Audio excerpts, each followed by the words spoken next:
Matt Paterini here with the Nontraditional Pharmacist, part of the Pharmacy Podcast Network. Boy, we have a great show today. Special guest David Vu is joining the Nontraditional Pharmacist show today, and he's a great TNP guest for a couple reasons. Number one, excellent non-traditional role at KitCheck as a QA engineer, among other roles and responsibilities. We're going to talk about all of that and learn about his role there. He's a champion of pharmacy informatics. And number three, all around just an awesome dude. So David, welcome to TNP. Thanks for joining. Hey, Matt. Thanks for having me on. Absolutely. Looking forward to it. And we'll get right into it. Let's start with your current role. What is your current role? I mean, I said it was a QA engineer at KitCheck. What the heck does that mean? What is your current role, kind of a description of your day-to-day responsibilities and what you do? Yeah, I'll give you guys a little bit of backstory. So I recently graduated in May of 2018 from VCU School of Pharmacy in Virginia. And I work for a company called KitCheck, which is a health IT company that focuses on improving pharmacy workflow by providing automated medication management solutions. So currently I work as one of the project managers and QA engineers for KitCheck, where I primarily work on Blue Site for controlled substances, and I'll definitely go down exactly what that is. And just a fun fact about KitCheck, and I didn't tell you, Matt, but one of our chief technology officer is actually one of the founders for Xbox and actually presented one of the initial designs for it. So it's really cool to have someone like him in a pharmacy software setting. And so me being in healthcare technology, I never dreamed of being able to collaborate with someone like that. So that's just a little bit about KitCheck. In terms of the work that I do, so I was mentioning I primarily work on Blue Site for controlled substances, which is a management tool that provides 100% coverage of controlled substances audit. So in hospitals, the current methods of drug divergent detection, it's a really manual process, which requires a lot of shifting through large volumes of data from different systems. And so what Blue Site does, it takes that information, applies machine learning algorithms, really to detect abnormal patterns in provider behavior and be able to surface any type of outliers for our end users to investigate. So with Blue Site, my work mainly consists of feature testing, data analysis, and mainly working on the implementation of customer go-lives from a data perspective and making sure that everything is being met in a very timely manner. So in my line of work, I touch nearly every team in my company. So I could be working with my implementation team, being part of customer-facing calls. I could be working with my support team, working on the providing understanding of the logic codes. I could be working on with the engineering team, collaborating with new product features, or providing clinical content behind some feature requests that we have. But as a QA engineer, that role, it's actually really similar to being a pharmacist, where a pharmacist, they are looking at prescriptions, they're seeing what exactly is wrong with the prescription, if there is any, and then they're determining if there's clinical relevancy for that medication and for that patient. But then they'll go out and make recommendations to the doctors if if there's any issues, and they'll go ahead and remedy it.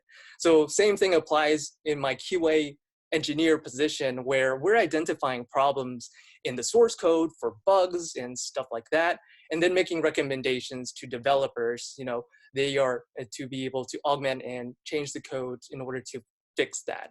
And so that's eerily similar to being a pharmacist, like I was mentioning. So that's my QA position. The other position that I have is functioning as a project manager for our software application, the Blue Site that I was mentioning, and being in charge of managing the timelines of implementations for all of our hospitals that are going live. So a lot of the stuff that I'm doing, it's kind of all over the board, but it's great. I love it. It's for so much variety. I can't even handle it. So right now it's really great because as a pharmacist in the company and the only pharmacist in the engineering team, I become a really great accessible resources to the rest of my team to really answer any type of clinical workflow or clinical questions that they have, and having that understanding because in my role also, I do a lot of the coding for our hospitals. And so being able to understand functionality, like how would the end user perceive our software and our application, and having that true understanding in order to make a good product. So that's my role in a small excerpt in a nutshell. So. Such an awesome role. My question is, how did you get into that? Because I know when we were talking originally and when we first started talking about this role, I was like, wow, this is so cool. There's all different kinds of things you're doing here. But like you said, you don't even necessarily need to have a pharmacy degree for this role. Is that correct? And then how did you get into this? Because it's such a non-traditional, unique path to take from pharmacy school. Yeah, definitely. So I'll explain to you in terms of the backstory a little bit. So during pharmacy school, I was really interested in pharmacy informatics. So working with any type of technology, dealing with, pharmacy, right? And one of the things that I worked on during my time, I took an elective, a pharmacy informatics elective. And one of the things that we did during that time was we just so happened to implement KitCheck. So KitCheck has two products, one of them being BlueSight. The other one is their flagship product called KitCheck, which is a hardware system that utilizes RFID technology or radio frequency identifier technology to improve verification and medication management of all the medications in the hospital, especially in OR trays and any type of medication tray that exists. And so I was working through my school as helping out with the implementation with KitCheck. And so I would be able to train pharmacy technicians on how to utilize the product and give them a better understanding in terms of the workflow behind it. So when I worked with KitCheck, that general understanding of their mission, which is improving the efficiency within the healthcare and the hospital.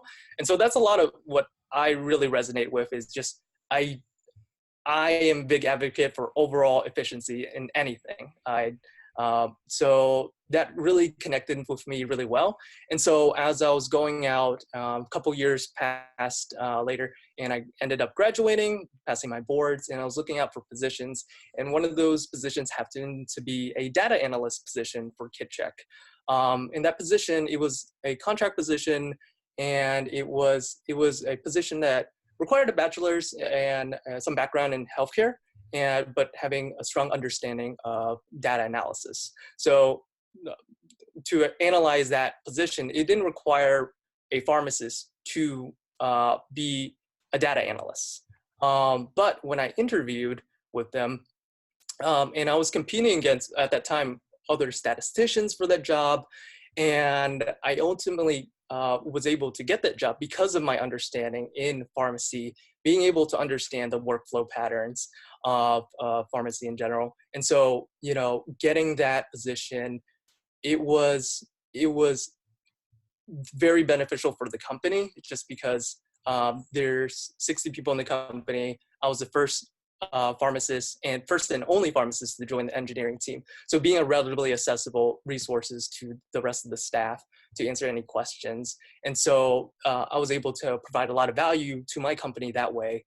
But at the same time, my company provided a lot of value to me because as a smaller company, the things that I do, I'm able to make large impacts towards the end result of my product, and that ultimately ends up to the customer. So being able to feel like I am making a significant contributions towards the company, that was really great.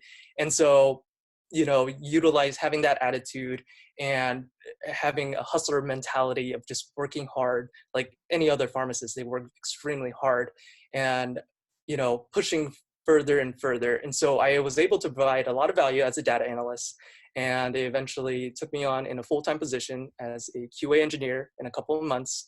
Then a couple of months later after that, I was helping out with essentially imagine collaborative practice with pharmacists and physicians where pharmacists are serving in some capacity as a physician. So I was functioning in the same way for QA engineer and a developer. So being able to develop the source code for my hospitals, and if you understand that analogy. So then a couple months later after that, I ended up becoming one of the project managers in that sort of the data quality and implementation of customer go lives. So it was a huge rocket in terms of the roadmap that I had, just because, I was just initially when I took the data analyst position, like I was mentioning, it was a pharmacist position. And generally when people go out to pharmacy school, they want to become a pharmacist and really make full 100% use of their degree. But at the end of the day, how was I thinking about it? Because at that time, I was being offered several jobs, staff pharmacist positions, hospital, retail, epic informatics position. Those were on the table, and I have a data analyst position. So I ultimately chose the data analyst position because, at the core of it, I felt like I am an innovator at heart, and I just so happen to be a pharmacist. So I didn't really want to have to really justify getting a degree, but definitely getting a degree would not got me to where I am right now because of the past experiences that I had and the skills that I learned from pharmacy school. And so taking that and thinking myself as an innovator, I really rocketed myself to a great position. You got to start off from the bottom and just work your way up. And it's great. It's been less than 10 months and from data analyst to project manager. And so right now I feel in terms of my career path moving forward, I feel very uncapped just because I have the technical mindset and the clinical mindset to really do whatever I want. And that's the greatest feeling. I love that story, and it's so different for everyone. Everyone's path is very different, and your path is actually a very good example of leveraging both kind of the direct skills of a pharmacist, but also the indirect skills. And I think people forget about that, especially in the pharmacy world a lot of times. Like you mentioned, the number one goal coming out of pharmacy school is to get a pharmacy job. Why is that the case necessarily? Well, because you have the formal training, you've made a significant investment, both time and money, into obtaining that degree and those credentials. So it naturally makes sense that you would want to pursue a formal career in that area after. But the career and job market is changing for pharmacists. So it's not necessarily the case. And people have to go through their own mental thought process on how to get to that path that makes the most sense for them. So I love the story and appreciate you sharing and you kind of being open a little bit about how you mentally went through that process to get where you are today. I guess I would ask next about how all that professional stuff that we've been talking about, how does that impact you personally? How does it fit in with your personal goals in life in general? Because that's just as important. Yeah, absolutely. So my number one goal is I want to be able to impact patients at a grandiose scale. So that's thinking about it when I was working back in retail. Even though I had a lot of patient interaction, was able to help out and go above and beyond to help my customers and help out my patients and have that relationship, I definitely was feeling like it was a one-on-one impact, and it was just they were coming back in a week or so. But thinking about myself and the impact that I want to make in healthcare and as an individual, I wanted to make a large impact. And so that's why I joined and entered into healthcare technology, because a lot of things that I'll be able to do, it would not only just affect one patient, but many patients really downstream.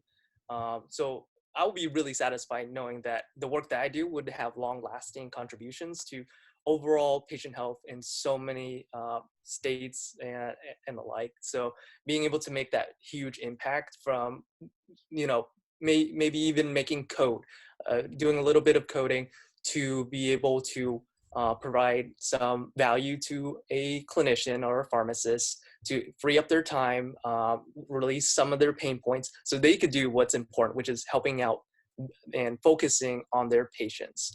So that's really a huge downstream trickle effect. Even though I don't have that one-on-one patient interaction, I'm really satisfied knowing that, I indirectly impact patients on the grandiose scale. What advice would you give to pharmacy students, I guess even pharmacists too, if they're looking to maybe pursue a new career or a career change in the pharmacy informatics realm, maybe not necessarily data analyst, but maybe something close? What advice would you give to folks looking to make that change in their career path? Yeah, so the biggest advice I would give someone is really have a questioning attitude. So my core ideologies are, I look at some process or technology, and I just think, how could this be faster? How could this be better? How could this be more efficient? Because I think a lot of the times we think about that stuff, but we feel disempowered by, this is out of my control. Corporate is dealing with it. If I make any recommendations, then my voice isn't going to be heard. So and then people may get discouraged. But that's a way of thinking that we have as innovators, by pharmacy informaticists, by people in healthcare technology, is being able to identify pain points, personal pain points, and other people's pain points, to see if you're able to try to resolve it by developing a solution or improving some type of process or augmenting organizational structure. And thinking, if you have that sense of thinking all the time, you don't, it's crazy in terms of the creativity that comes behind it. And then moving forward, if you're interested in that healthcare technology, that sort of mindset is highly beneficial, because you're able to make the product better. You're able to develop a product after that. Then, utilize that and then help out your customers, help out your patients, and alleviate a lot of their pain points that way. And so that's one way of, that mode of thinking would definitely go a long way in this type of field. My next few advice would just be, go out and start talking to people. Go and talk to me, message me on LinkedIn in terms of, and ask other people, like, what are the skill sets that are necessary for your job? Is there anything that you could possibly do in terms of experiences? Just because I think about it, there's a lot of people that have, made a lot of progress in their career already. Right. And so reaching out to them, and it's just a simple LinkedIn message of, hey, just was really interested in your career, and kind of backing track in terms of exactly what did they do to really get them to a position. See if you're able to trend some sort of data of, hey, I've done this internship, or I've gotten this experiences, and really really stepped into that path, and reverse engineer someone that's already a few steps ahead of you in a position that you really crave as a dream position, and kind of working yourself backwards that way. So those are some several ways that you're able to really get to that. And also thinking about, not feeling like you're going to fail. Well, sorry. Feeling like a failure actually would be a good phrase, because you do want to fail. You want to really fail fast and not be afraid to fail, because the faster you fail, sure, that might, not be great at first, but you're able to learn from it, you're able to grow from it, and you're able to build up the experiences. And, that promotes you, encourages you to, work and think outside the box that way. And then, then you could think back, like, if I didn't do that, then where I am right now would have never happened. So taking the risk to fail and simply try as many things as much as possible. A couple of great things that I heard there were talk with a lot of different people and get their experiences to really learn from not only what they did well to get where they are today, but also maybe where they have made mistakes along the way, and kind of learn from that and build your own set of experiences to help direct your career paths, your career exploration, to finally fit into an area and a career that fits you best, because it's different for everyone. So I would like to kind of conclude the show, David, with getting your thoughts on it. I'm very interested to hear your thoughts on this question, which is, what do you think is the future of the pharmacy profession? Definitely. So I think pharmacy is headed towards an area where technology will be a prominent player in healthcare in really more ways than one. So big data and analytics, artificial intelligence, natural language processing, blockchain, and much more. So this intersection between healthcare and technology is definitely where our pharmacy profession is going towards, because if you're able to use technology to be able to, either save money, generate money, or provide better care, more efficient care, and not involve so much of the human factors involved, and have, technology be able to provide that data, right? Provide that information to you front hand, is key to, having less costly healthcare to our patients, and just overall improving the quality of the healthcare treatment for our patients too. Thanks a lot, David, for joining the Non-Traditional Pharmacist today. We certainly appreciate your time. Remember, everyone, hey, one of the things that I liked most about this episode and this show is being able to learn from all of the different experiences. David's a great example of not only a non-traditional pharmacist, but also the way he thinks about and approaches his career moving forward. Excellent, excellent stuff. Please share the show with your network. Connect with David on LinkedIn. We look forward to seeing everyone next time on the Non-Traditional Pharmacist, part of the Pharmacy Podcast Network.